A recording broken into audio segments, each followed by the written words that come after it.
자, 요번에 볼 것은 이제 현대사죠. 현대사는 이제 우리가 이제 강복 후에부터 지금까지 이제 쭉 현대사인데, 현대사 부분은 이제 뭐 박정희 딱 박정희까지 딱 끊으면 되는데, 예전에 한번 전두환 시대 때 삼조육 형상이라든지 이런 경제사도 좀 나왔거든요. 그래서 좀 약간 더 보고 싶은 분들은 그 전두환 때까지 보셔도 괜찮을 것 같아요. 요 정도. 근데 이제 뭐 김대중이나 뭐 노태우 이후부터는 좀 나올 가능성이 좀 없긴 없어요. 예. 그래서 일단은 어 이제 대한민국 이제 현대사 보죠. 자, 8.15 광복과 분단 관련된 내용을 볼게요. 자, 여기 이제 보기 전에 그 연합군대 항공 문제 토의하는 내용을 좀 볼게요. 이거는 좀 세계사하고 또 관련되긴 하는데 이게 우리나라 문제하고 또 관련돼 있기 때문에 좀 볼게요. 자, 1차 세계대전, 그러니까 2차 세계대전 도중에 그 여러 이제 국제회담이 열렸어요. 뭐 카이로 회담이라든지 알타 회담이나 포츠단 선언 이런 것도 있는데 요 회담들은 엄밀히 말하면 항공 문제가 주요 문제는 아니었어요. 항공 문제는 거의 부수적이었고 어, 회의 의제조차도 뭐 들어가 있지 않은 것도 많았죠. 그냥 겉다리식으로 얘기한 것도 있고.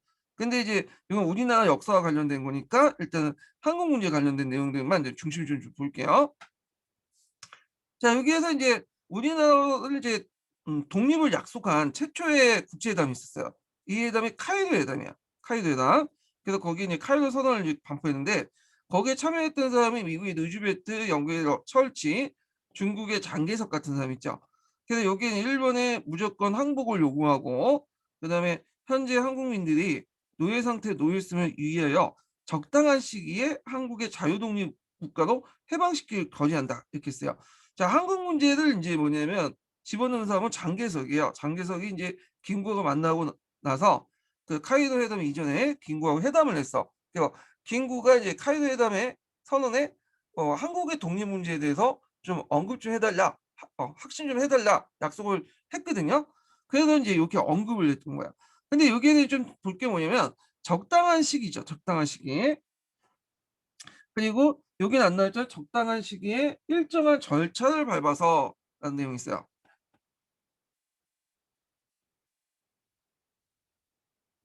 자, 그러면 이때 적당한 시기 일정한 절차가 뭐냐? 요 일정한 절차는 신탁 통치를 얘기해요. 신탁 통치. 그래서 최근에 이제 해제된 그 비밀 문서에 신탁 통치와 유사한 형태로 조선을 이제 해방된 우리나라를 독립할 것이다. 아니, 통치할 것이라는 내용이 있어요. 이 신탁 통치를 집어넣는 건 당연히 미국이죠. 이 미국은 요거 신탁 통치를 말을 집어넣었어. 예. 그래서 미국은 후에 이제 뭐 알타 회담이나 뭐 이런 그 테헤란 회담이나 이런 데만 한국의 신탁 통치에 대해서 좀 많이 얘기를 했어요. 자, 여기는 안 나왔지만 테헤란 회담 있죠. 테헤란 회담.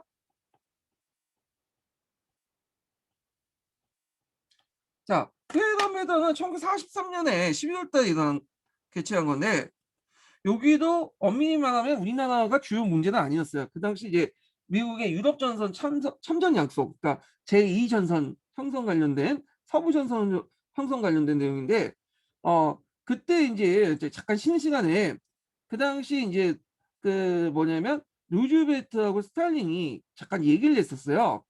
그래서 그 루즈벨트가 한국이 독립의 적절한 시기에 대해서 쭉 얘기를 하다가 그때 한 40년 동안 신탁 통치하면 좋지 않겠냐 하고 스탈린한테 얘기를 했어. 근데 그 스탈린은 그때는 뭐 한국 문제에 대해서 관심도 없었기 때문에 예 그래요 그냥 근데 그냥 넘어간 거야. 예. 그래서 테헤란회담 때 한번 그 신탁 통치에 대해서 얘기를 했고 그다음 알타회담을 보죠. 알타회담은 그 당시 미국의 루즈벨트, 영국의 철치, 그다음에 소련의 스탈린이 이제 모였던 건데 당연히 여기도 이제 뭐냐면 한국 문제가 주요 문제는 아니었죠.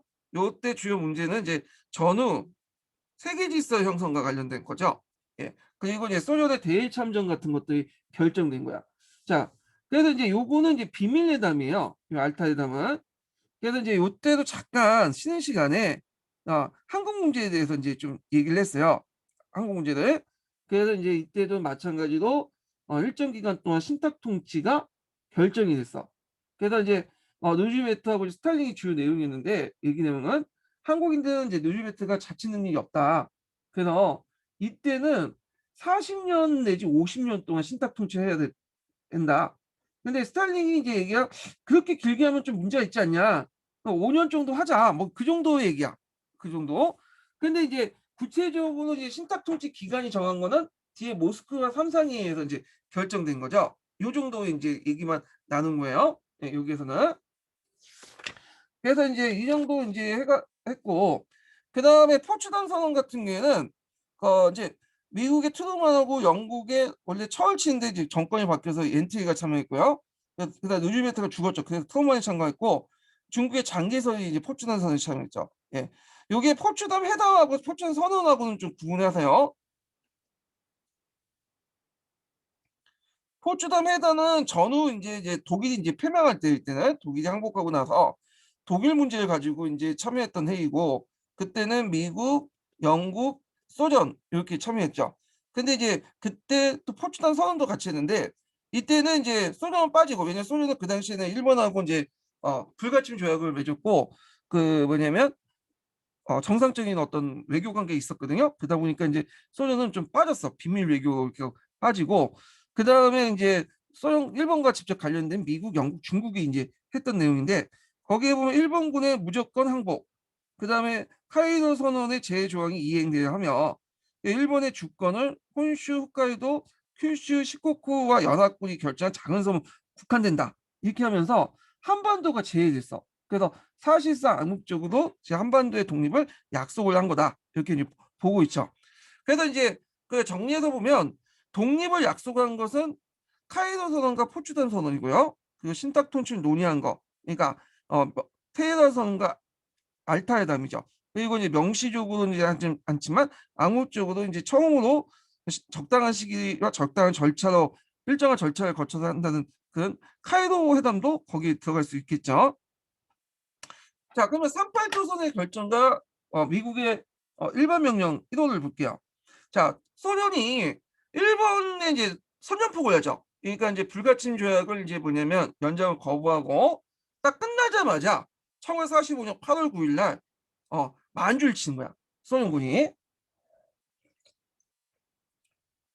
그래서 소련의 참전은 예전부터 이제 미국이 요청했던 거죠. 왜냐면 미국이 일본과 싸우면서 많은 피 흘렸잖아, 젊은 사람이. 그래서 한 개 섬을 막 점령할 때마다 10,000명, 2만 명씩 막 그 병력이 소모되기 시작해. 참고로 지금 아프가니스탄에서 죽은 미국 병사가 2,000명에 3,000명밖에 안 되거든요.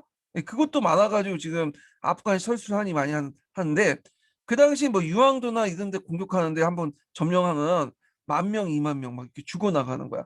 그러니까 이제 병력 손실이 하도 많으니까 미국한테 이제 미국이 이제 소련한테 참여하자고 요청한 거야. 그래서 이제 소련이 참여하겠다고 얄타회담에 했고, 그래서 동부전선, 그러니까 독일 전선하고 이제 어느 정도 마무리되고 독일이 항복할 쯤에 그 병력을 어디 돌리냐면 시베리아 전선 쪽 다 돌려요. 시베리아 철도를 타고 쭉 해서 저기 이제 일본과 싸우기 위해서 시베리아 쪽으로 이제 이동을 시키는 거야. 연해주 쪽으로.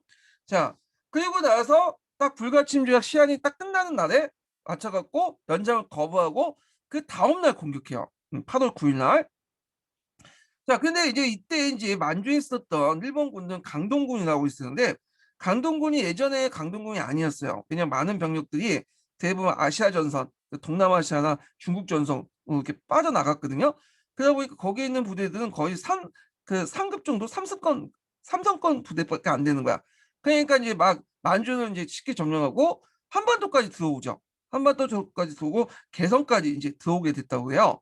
자, 그러니까 이제 미국이 당황스럽죠. 미국이 원하는 구도는 큰 그림은 이게 아니었어요. 소련이 참가하는 건 원했지만 소련이 일본을 그렇게 또 급하게 또 와서 격파하는 것도 원하지 않았어. 그런데 이제 갑자기 들어오니까 근데 미국은 제일 가까운 게 한반도에서 오키나와거든요. 그러니까 이제 좀 약간 소련의 어떤 그 남침을 좀 막을 필요가 있겠다. 그래갖고 그 당시에 이제 그 한반도 지도를 보니까 서울 포함될 수 있는 곳이 한번 찾다 보니까 적절한 선 38도 선이었어요.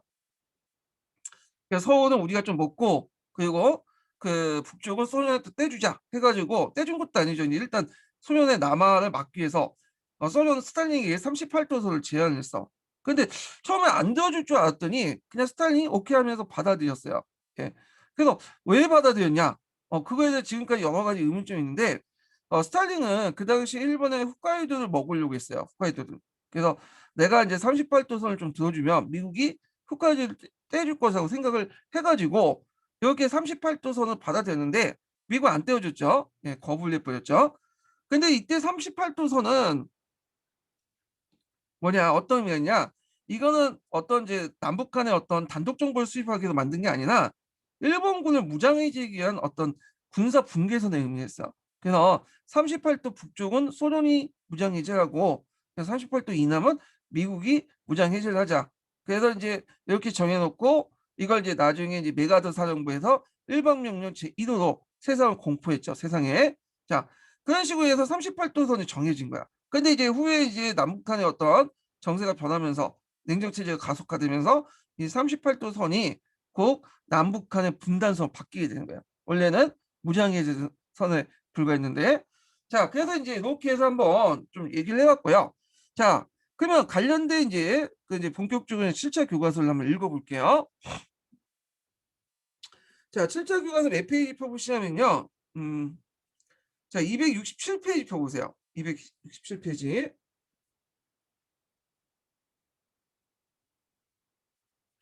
자, 8.15 강복과 분단해가지고 있는데, 요때 이제 일제가 이제 침략 정책을 계속 했잖아요. 근데 일제가 이제 멸망할 것으로 예단을 봤어요. 그래서 각 단체에서는 나중에 이제 한국을 하자. 한국 체제를 만들어. 한국이란 건 이제 돌아갈 체제. 우리나라에 돌아가서 어떻게 나라를 건설할 것인가. 이런 것들을 이제 해서 한국 체제를 준비하고 있었거든요. 그래서 이때 이제 각 단체에서 건국 강령 같은 것들 공포하죠. 이 건국 강령은 예전에 살펴본 것처럼 상균주의를 바탕으로 하는 상균주의. 자, 그래서 그 내용을 한번 읽어볼게요. 자, 대한민국 임시정부는 여러 단체가 존재했는데 한국국민당을 필두해서 세계단체가 한국독립당을 만들고요. 그 다음에 정치적으로 상균주의에 입각한 건국 강령을 제정을 했다는 거. 그래서 한국체제를 대비했죠. 그래서 건국 강령을 제정해서 광복부에 건설한 민족국가의 모습을 제시했다. 군사적으로는 조선의용대의 일부를 흡수한 한국 강복군 학대 조직하면서 한일전쟁에 적극적으로 참여했고요. 그 다음에 이제 하복 조선 독립동맹을 볼게요. 조선 독립동맹. 여기도 이제 건국 강령을 공표했어요. 상균주의 입각해서 민주공화국을 수립한 건국 강령을 내세웠으며 무장 조직을 조선의용군을 조직을 했다. 예. 그래서 조선 공산당 8.6군과 함께 같이 이제 독립전쟁을 전개했고요. 그래서 국내에서는 이제 조선 건국동맹이라는 게 있었죠. 이 조선 건국동맹은 예전에 한번 전 시간에 얘기했을 거예요. 1941년에 조직된 단체겠죠. 여운형이. 그래서 좌우합작 조직이에요. 그래서 국내에 있는 중도 좌파였던 여운형이 조직을 해서 일제타도와 민주주의 국가의 수요 목적으로 했고요. 그 다음에 반일세를 결집시켜가지고 뭐 농민 동맹 결성을 했거나,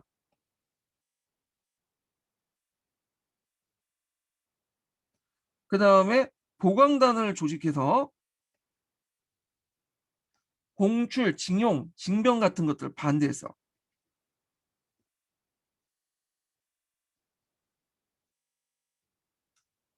그 다음에 노농군하고 치안대 같은 걸 이제 뭐랄까 준군사 조직, 네, 준군사 조직 같은 것들 이제 뭐냐면 조직을 냈죠. 그래서 국경지대 유격대를 조직해서 백두산을 넘어서 국내 진경작전, 진공작전을 계획했거나 조선독립동맹과 인시연구원 연락원을 파견해서 통합운동까지 했어요. 예. 그래서 이때 이제 강복 후에 남한내 그래서 큰 조직은 이 조선건국동맹이야. 그러다 보니까 나중에 이제 일본에서도 이제 일본민들 이제 내면 무사히 철수하기 위해서 누구의 도움이 필요했냐면 여운형의 도움이 필요했던 거죠. 이건 뒤에 얘기했지만, 자, 하여튼 조선건국동맹은 후에 이제 조선건국준비위원회로 이제 뭐냐면 이름이 바뀌죠. 강국 후에. 그래서 조선건국준비위원회 전신이 조선건국동맹이에요. 예. 그래서 하여튼 이 조선건국동맹이라든지 조선건국준비위원회는 좌우합작 조직이었다. 여운형은 사회주의였지만 민족주의자도 같이 참여했다는 거. 그래서 이제 이렇게 했고, 조선건국동맹은 건국을 준비하기 위해서 기초적인 정부 조직과 무장 조직을 갖추고자 노력했다. 여기에 이제 사회주의자뿐만 아니라 우익 계열의 인사들도 같이 참여했다. 뭐 이렇게 이제 보시면 되고요. 자, 그 다음에 이제 파리와 강복과 이제 건국 준비해가지고 이제 그 한번 볼게요. 자, 일제가 이제 패망을 하니까 이 여운형을 중심으로 해갖고 이제 그 뭐냐면 조직한 것이 조선건국준비위원회죠. 앞에 조선건국 동맹을 바탕으로 만든 것이 조선건국준비위원회예요. 근데 그 전에 이제 누굴 만났냐면 일제가 패망을 하니까 이제 일본 입장에 일본 총독부 입장일 때는 한국 내 일본인들 안전 기국을 이제 제일 신경 쓸 수밖에 없잖아요. 그래서 그 당시 에도 경감이 에도 경무총감이죠. 이 사람은 이제 치안을 담당하는 사람인데 이 사람이 여운형을 불렸어. 그래갖고 이제 여운형을 불려갖고 그 이제 논의를 했죠. 그 우리가 이제 좀 무사히 철수할 테니까 너희들 좀 도와달라. 그래서 이제 이때 여운형이 조선총독부에 요구한 5개 조항이 있어요. 예, 뭐 중요한 건 아닌데 여기 일단 있으니까 좀 얘기는 해드릴게요. 그때 이제 뭘 요구했냐? 일단 전국적으로 정치범하고 경제범을 즉각 석방할 것. 그다음에 두 번째는 서울에 3개월분 식량을 확보할 것. 왜냐하면 이제 치안이 불안할 수 있잖아요. 식량을 확보하지 못하면. 그다음 치안 유지와 건국을 위한 정치 운동에 대해서 일제 총독부가 간섭하지 말 것. 그다음에 학생과 청년을 조직 훈련하는데 너네들 간섭하지 마라. 그리고 노동자, 농민들 건국 사업을 동원하는데 왜냐면 간섭하지 마라. 그런 식으로 5개 이제 요구를 내걸고 오케이 하니까 치안권은 이제 이양받았죠. 그래갖고 이제 이현 건국동맹을 중심으로 해서 자익과 우익이 형태로 합친 게 조선건국준비위원회예요. 그리고 전국적 그 지부가 뭐냐면 성립되고 일제 패망 이후에 치안과 행정을 담당했어요. 거기에 이제 위원장을 참여했던 것이 여운형이고요. 이 여운형은 국내에 상당히 인기 있는 정치가였어요. 거의 이제 김구 이승만 제키고 1위였죠. 왜냐하면 김구와 이승만은 해외에서 활동했던 사람들이 아니야. 그러니까 약간 아는 사람은 알겠지만 모르는 사람 되게 몰랐거든요. 근데 여운형은 이제 국내에서 널리 이제 뭐냐면 명망 있는 정치 지도가였어. 정치 지도자였고요. 그다음에 안재홍 있죠. 안재홍이 부위원장을 참여했어. 그렇기 때문에 이 건국준비위원회는 좌우합작적 성격이 강해요. 중도파에. 자, 그래서 이제 이 건국 그 준비위원회는 일단 여긴 안 나왔지만 건국 치안대를 조직을 하고요. 예.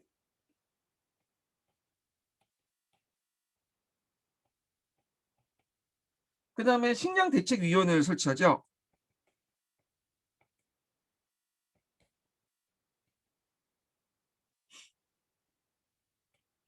그다음 보안대나 뭐 중군사 조직이에요. 보안대라든지 조선 학도대 같은 것들 이제 뭐냐면 만들어.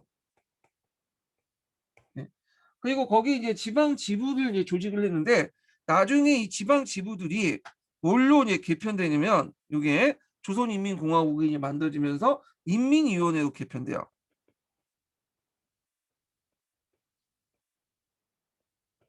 예. 자, 요거 내용 기억을 해두시고 예전에 뭐가 나왔냐면 그 당시 이제 여기 영운형이 조선총독부에 요구한 5개 조항이 있네요. 예. 건국준비위원회 강령이 나왔어요. 강령. 요거 기억을 해두세요. 예. 강령 쓰라고 나올 수도 있어. 자, 이 강령 내용을 보면 자, 우리는 완전한 독립국가 건설을 기한다. 그리고 우리는 전민족의 정치적 사회적 기본 요구를 실현할 수 있는 민주주의 정권을 수립에 기하고요. 그다음 우리는 그 일시적인 가독이 있어서 국내 질서를 자주적으로 유지하기 위한 대중생활 확보를 기한다. 그래서 이제 여기 독립국가 건설, 그 다음에 민주주의 정권 수립, 그 다음에 대중생활 확보. 요거 3개 키워드 기억을 해주세요. 예전에 시험 문제 나왔어요. 다만 여기에서 이제 좀 볼 수 있는 게 뭐냐면 친일파 세력의 필수는 아직 없어요. 친일파 관련된 거는. 친일파 처단은 없어요. 왜냐하면 아직까지는 이제 조선 건국 시기니까 친일파 처리는 그렇게 중요한 게 아니에요. 오히려 친일파도 언급했다가는 좀 민족 분열 현상이 일어날 수 있겠죠. 참고로 여운형 같은 경우에는 친일파 문제에 대해서 상대적으로 좀 간대했어요. 예. 그래서 여운형도 친일파 척결에 대해서는 동의했지만 박헌영처럼 뭐냐면 이렇게 가격하지 않았어요. 그 조선공산당 박헌영은 조금이라도 친일했으면 다 인민재판에 붙여가지고 처형시켜야 된다. 이렇게 이제 주장했던데 이에 반해서 이제 여운형 같은 경우에는 생계형 친위는 좀 봐주고 거물 것만 잡자. 그리고 지금 당장 처단하는 것보다는 나중에 그 어느 정도 그 건국이 일어난 다음에 정부가 수립된 다음에 공식적인 절차를 밟아갖고 처리하자. 지금은 그냥 배제만 할 뿐이다. 뭐 이렇게 주장을 해요. 그래서 이런 친일파 입장하고 박헌영, 여운형 입장하고 박헌영 입장이 친일파 문제에 대해서 좀 다른 생각을 갖고 있었다. 이렇게 좀 기억을 해주시면 돼요. 자, 참고로 그 영훈형하고 박헌영은 같은 사회주의자지만 좀 약간 색깔이 달랐죠. 영훈형은 약간 이제 중도 좌파적이고요. 박헌영 극자예요. 예, 박헌영은. 그래서 또 사이가 별로 안 좋았어. 둘 간에 이상은. 하여튼 좀 다시 보고 자, 조선건국준비위원회는 강복 직후 여운형이 중심이 되어 조직한 자화합당 건국준비단체이다. 설립 목적은 민족의 역량을 하나로 모아 완전한 독립국가를 지향하고 강복 후에 가도기적 국내 질서를 자주적으로 유지하는 데 있었다. 그러나 점차 조선건국준비위원회가 그 지부들이 자익세력들이 주도권을 잡하면서 우익세력들에 의해 반발해서 건국준비위원회 탈퇴하게 되는데 이때 이제 자익계통들이 이제 나와가지고 만든 게 뭐냐면 조선인민공화국이에요. 그리고 조선건국준비위원회 해체되고 그 밑에 여러 지부들이 지방인민위원회가 조직이 돼요. 자, 이 조선인민공화국은 1945년 9월 6일 날 조직이 됐어요. 이거는 뭐냐면 미군이 이제 막 진주하게 그 전날 조직된 거라고 보시면 돼요. 왜 이걸 인민공화국이라고 붙였냐? 나라처럼. 그러니까 미군정이 올 때 대등한 협상력을 제공받기, 대등한 협상력을 인정받기 위한 거죠. 우리는 이제 위원회 같은 그 단체가 아니라 뭐야 국가다. 예. 그래서 정부의 그 어떤 협상력을 인정받기 위해서 정부라고 이제 자칭한 거죠. 아니면 또 그 당시 자익들의 어떤 그걸 세력 통합을 위해서 조선인민공화국을 내걸었고 자 그래서 이제 이 조선인민공화국은 건국준비위원회가 이제 뭐냐면 준비를 했는데 세력들이 근데 우익은 참여하지 않았어요 이게. 자익들만 참여했죠. 그 앞에서 건국준비위원회는 우익과 자익이 같이 합쳤다고 했잖아요. 그런데 이제 이것은 자익세력들만 주도해갖고 이제 선포를 했고 그때 이제 이승만을 주석으로 삼았고 여운형을 부주석 하는데 이승만은 실제 뭐냐면 이름만 걸어놓는다고 보시면 돼. 이승만 거기 참여도 안 했고 이름도 자기가 그 올라가는 것도 싫어했는데 그냥 억지로 그냥 이름만 이제 빌려서 올려놓고 실질적인 여운형을 중심한 사회주의자들을 이제 바탕으로 했다. 그리고 이제 그때 이제 지방인민위원회가 이제 개편이 됐죠. 예전에 건준 지부들이. 그래서 이제 지방인민위원회는 각 지역의 치안과 행정을 담당했다는 거. 그다음에 일본인 그 재산 있죠. 적산을 관리하고요. 그래서 이제 이렇게 있는데 여기에서는 지방인민위원회가 뭐 마치 자익이 다 차지한 것처럼 얘기하는데 실제로 그거는 아니에요. 예. 그건 지방에 따라서 주도 세력에 따라 정치 상황이 좀 차이가 있어. 그래서 어떤 데는 우익이 뭐냐면 그 인민위원회를 장악했고 아니면 다른 데는 자익의 비중이 좀 높았어요. 이거는 좀 약간 지역에 따라 달라요. 그래서 중앙 조직이었던 조선인민공화국은 자익이 차지했지만 지방인민위원회는 그 지방의 어떤 지역의 세력에 따라 좀 달랐다. 나중에 소련이 들어올 때 이 인민위원회를 조직을 해갖고 이제 정부를 만들죠. 이건 좀 뒤에 얘기를 하고요.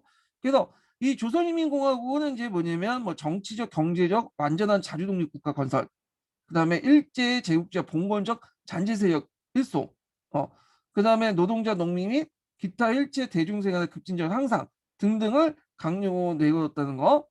자, 근데 이제 이에 대해서 조선인민공화국이 만들어지니까 당연히 이제 우익 측에는 반발하겠죠. 그래서 이 송진호라는 사람이 있어. 이 송진호는 일제시대 때 이제 체일적인 행동을 했던 사람인데 이 사람은 민족주의 세력을 이끌고 국민대회 준비위원회를 만들어요. 그래서 앞으로 들어온 임시정부를 지지하는 그런 선언을 하게 되거든요. 그래서 얘네들이 이제 따로 만든 게 한민당이죠. 한민당. 이 한민당은 이제 조선건국준비위원회나 조선인민공화국을 반대했던 극우 세력들, 주로 친일적인 세력들이 민족주의 가정한 그런 세력들이 만든 게 한민당이에요. 예. 그래서 이 한민당은 초창기 때 임시정부를 지지를 했어.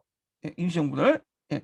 그런 것들인데 물론 임시정부 지지한 게 뭐 그 순수하게 지지한 것보다는 자신들이 예전에 친일 행적을 좀 감추기 위해서 그 지지한 것도 있어요. 한민당. 그래서 임시정부 법통론 같은 걸 이제 지지하고 그러거든요. 이건 좀 뒤에 좀 얘기를 할게요. 자, 그래서 이제 이렇게 해서 한번 봤고 관련된 내용들을 한번 15년 개정교과서에서 볼게요. 자, 미래는 234페이지 펴보세요.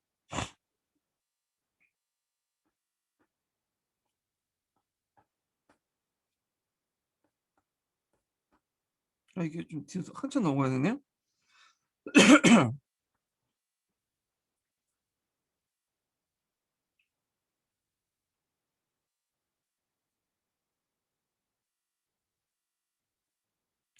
자, 여기 보면 조선건국준비위원회를 조직하다 그 내용 있죠.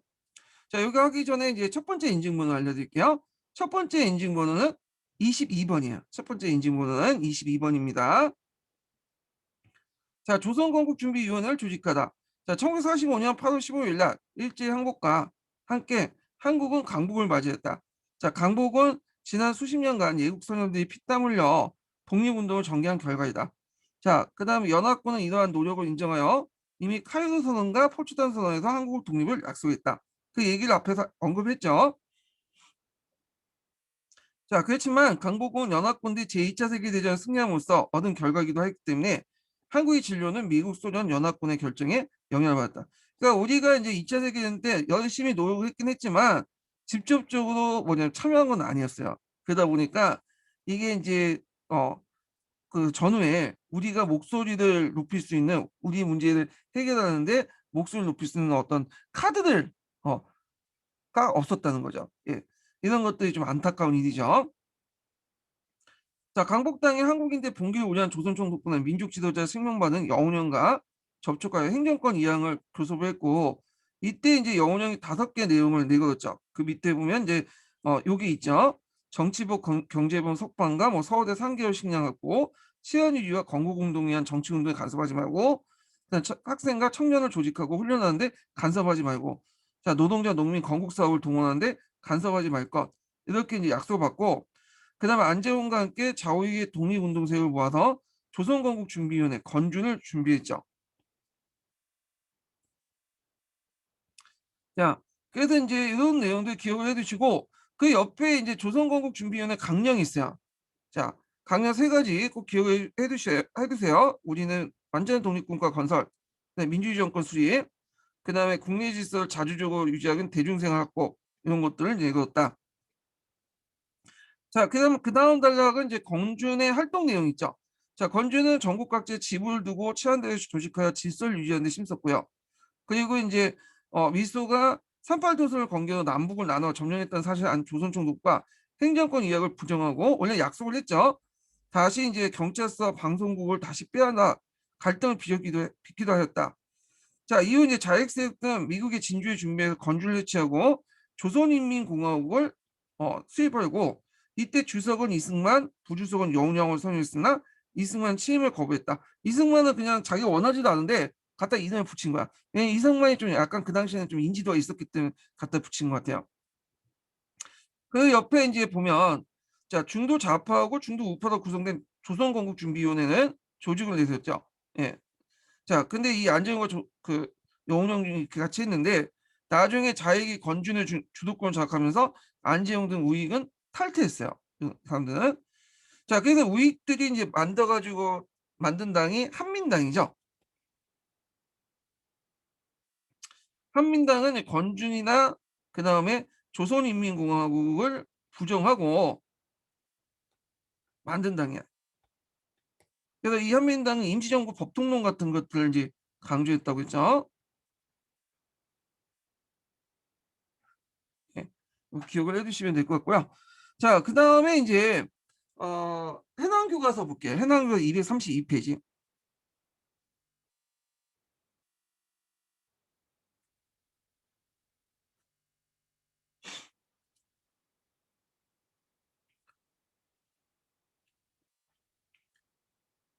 자, 여기 이제 내용 보면 이것도 비슷해요. 그래서 1945년 8월 15일 날 정부총감 에도가 와서 여운형 불려갖고 이제 논의를 했는데 여운형이 5개의 조항을 내걸었고 그걸 받아들였고요. 그 다음에 이제 그 여운형과 안재웅이 조선건국준비위원회를 만들었다. 그래서 완전한 독립국가 건설, 민주정권 수임, 국내 질서 유지와 대중생활 확보 이런 것도 있고, 자 건주는 또 시군 지역의 직장에 집을 설치해서 전국적인 조직망을 갖췄고 치안 유지를 노력해 건국 위한 준비를 했다. 자, 건주는 미국이 9월 한반도 진주하기 결정하자 정부 인정받기 위해서 조선인민공화국을 수립하였다. 그래서 나중에 지방인민위원회를 개편했다. 뭐 그런 내용들인데, 자 이렇게 이제 한번 봤고, 그 다음에 이제 넘어가서 이제 7차 내용 중에, 자, 38도선과 이제 국토 분단을 좀 볼게요. 이건 앞에서 얘기를 좀 했긴 했는데, 요 첫 부분은 뭐 한번 여기서 좀 더 읽어보고요. 자, 2차 세계대전이 한참 중이었던 1943년 1월에 미국, 영국, 중국 등 유럽의 지도자는 카이로 회담을 열고 적절한 시기에 한국을 독립하겠다고 선언했고요. 자, 이러한 약속은 제2차 세계대전이 끝난 직전에 포츠담을 회담에서 카이로 회담이 다시 항행됐죠. 그러나 이 적절한 시기는 일제 폐망과 함께 바로 독립한다는 의무는 의미하지 않는다. 이때 적절한 시기와 적절한 절차는 신탁 통치를 의미한 거예요. 그러다가 1945년 2월에 미국과 영국, 소련의 연합국 지도자들이 알타에서 모여서 회담을 갖고 유럽의 국경 문제를 논의했죠. 저는 이제 세계 분할을 하게 된 거야. 자, 이 회담에서 미국은 소련의 대일전 참전을 요청하였고, 그 다음에 이후 이제 소련이 이 요청을 받아 일본에 선전포고를 했다. 자, 그러나 소련군의 참전이 임박해지자 미국은 38도선을 중심으로 한반도 분할 점령을 소요에 제안했고 소련 이들 수용했고요. 그래갖고 이제 요거는 앞에서 언급을 했죠. 예. 자, 이에 따라 이제 일본군 무장해제를 명목으로 가는 38도선 이북은 소련이 38도선, 이북은 그러니까 38도 이북은 소련군이, 38도 이남은 미국이 각각 분할 점령했다. 자, 이로 인해서 우리 민족은 이제 스파이로 전환해서 새로운 국가를 건설하기 위한 방안을 모색했고 조선건국준비위원회를 조직하여 자주 독립 국가를 수립할 수 있는 능력을 보여줌에도 불구하고 강대국의 이해관계에 따라 국토가 분할되고 되었다. 자, 이후에 38도선 이남은 미군정이, 38도 이북은 소련 민정부가 설립됐는데 이거는 38도선 우리 민족의 의지와는 상관없이 남북을 분단은 분단선이었다. 그렇게 보시면 될 것 같아요. 자, 이때 이제 미 군정하고 그 다음에 그 소련의 민정부가 있는데 이 통치 방법이 좀 달랐어요. 미 군정은 그 뭐냐면 여기 들어오면서 직접 통치를 했어. 직접 통치. 예. 그래서 이제 이 1945년 9월 6일 날 미국 선발대가 와서 비밀리 이제 김포공항을 통해서 들어왔죠. 일본과 예비 교섭을 하고, 그리고 나서 본대가 나중에 그 인천을 통해서 이제 들어오게 돼요. 요때 이제 그 미 군정의 군대들은 민정군대예요. 그러니까 어느 정도 이제 뭐냐면 한반도에서 교육을 받고 들어온 군대들이거든요. 그러다 보니까 이제 뭐 약탈 같은 것들은 없었다고 그래요. 예. 뭐 미군정이 원래 미군은 원래 약탈 별로 안 하죠. 근데 38도선 이북에도 소련은 좀 달랐어요. 소련은 민정부를 설치했어. 민정부를. 그래서 형식적으로 직접 통치보다는 간접 통치를 했다고요.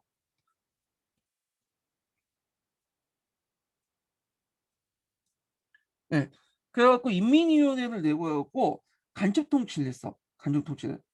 그래가지고 있는데, 근데 이제 이 미국 소련의 문제점이 뭐냐면 이게 원래 소련하다가 이제 뭐 물자가 군픽하잖아요. 그러다 보니까 또 북한이나 만주 지역에 약탈 많이 했다. 그것 때문에 이제 여러 가지 사회 문제가 발생이 됐는데, 하여튼 통치 방식은 좀 약간 이제 뭐냐면 미 군정보다는 좀 세련됐다 보시면 돼요. 그래서 미 군정 같은 경우에는 이제 자기가 필요한 인력이 없다 보니까 친일파들 많이 썼잖아요. 근데 소련 같은 경우에는 친일파를 배제하고 그다음 인민위원회를 내세워서 이렇게 이제 통치를 하는 간접 통치 방법을 했다. 이렇게 좀 기억을 해두시면 될 것 같아요. 예. 자, 그 다음에 이제 강복위에 이제 뭐냐면 어 직후에 이제 국내 정세를 볼게요. 자, 강복 직후에 여러 정당들이 있었죠. 해방 전국 시기 때 진짜 국내에 되게 복잡했어. 해방 정국이 이제 1945년부터 해서 48년까지거든요. 그러니까 우리나라가 독립은 했지만, 아니, 강복은 됐지만 독립이 되지 이전이죠. 예. 근데 1948년에 독립이 됐죠. 여기 우리나라 정부가 수립되면서. 근데 강복은 했지만 독립되지 않은 미 군정이나 이렇게 소련이 통치했던 그런 시기는 3년 동안을 해방 정국이라고 해.